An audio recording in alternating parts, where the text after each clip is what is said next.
In general, Mark, what have you made of the refereeing at this World Cup? I mean, there's been some good performances, Richard, by the American Geiger, the Dutch referee Bjorn Kuipers, and there has been some outstanding performances. But I've got to say, I think there's been some big key match errors as well by the referees, and I think that's down to you know, you look at some of the penalty instances that have been missed in in the big games. You know, as a referee, you want to go out and you want to get the big key match instance correct. And for me, there's been a few that's got wrong. You know, you look at the Bosnian, the Dzeko offside that should have been the goal that should have been given by. It's hard to criticise the referees because it wasn't their fault. The assistant from New Zealand. I mean, what sort of level do they officiate in New Zealand? Nowhere near that sort of level. But you see, that's an age-old argument, isn't it? If these guys don't get the opportunity, then they'll never be able to officiate at the highest level. They have to be given a chance somewhere, surely. Yeah, but they should have that standard of football in their country, Richard. If you look at the EPO, you look at the standard there, you look at the standard in Italy. So what you're saying is then we only have referees from Spain, Germany, England and Italy? It's the world's biggest tournament. It's got the world's best players, and we have to ask ourselves, do we want the world's best referees? And the answer is yes. And if that means we take 2 from England, 2 from Spain, 2 from France, 2 from Germany, 2 from Italy, then so be it, Richard. We need the best referees officiating in these tournaments. What about the Rodriguez penalty? Should it have been allowed? Or did he check his run too near the ball and within his striking motion? It's a good question. If you're asking me, technically, yes, it should have been retaken. And technically, yes, he should have received a second yellow card.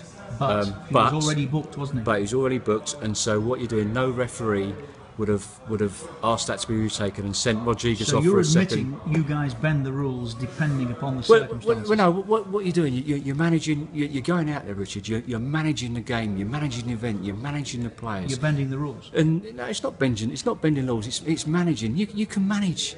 But strictly speaking, that penalty should have been retaken and Rodriguez should have been booked.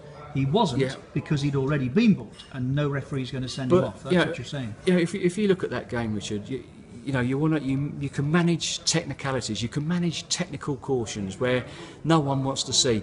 Yet you don't let the reckless challenges go unpunished that we saw in that game. Now, they're the ones. I know you've spoken to people down there. Were referees quietly told, back off, don't book too many people? No, what they were told was they want to see less yellow cards. They want to see more man management on technical offences, small fouls, silly little fouls, you know, that add up to 3 or 4. But when it comes to reckless challenges, you cannot manage that, and you cannot tell a referee to be lenient on those. It wasn't aimed at that, Richard. It was aimed at technical offences and managing small fouls. Whatever it was aimed at, they were told keep your cards in your pocket wherever you can. Well, I mean, obviously FIFA will deny that, as you know. I know what FIFA will. I'm asking you. I've had it from good authority that's what they were told, but not on the challenges, not on the physical challenges that go out to injure and hurt players. They wasn't told to manage those situations. I think perhaps 1 or 2 referees. Will they have given Brazil an easier ride than maybe another country because they're the hosts and because the tournaments needed them? No, they shouldn't have done. You've got to go. Haven't they? Well, you know, it's hard. I can't. I mean, it's hard for me to say that. But I mean, you can say that. You can say, yeah, well, perhaps yes, it looks that way. But as a referee in those situations, easy for you to say that. You've just got to say to me now, yes, they have. Well, it looks that way, doesn't it? It looks that way. I mean, you look at the Carvalho, the way he refereed that game on you know, against Colombia, sorry.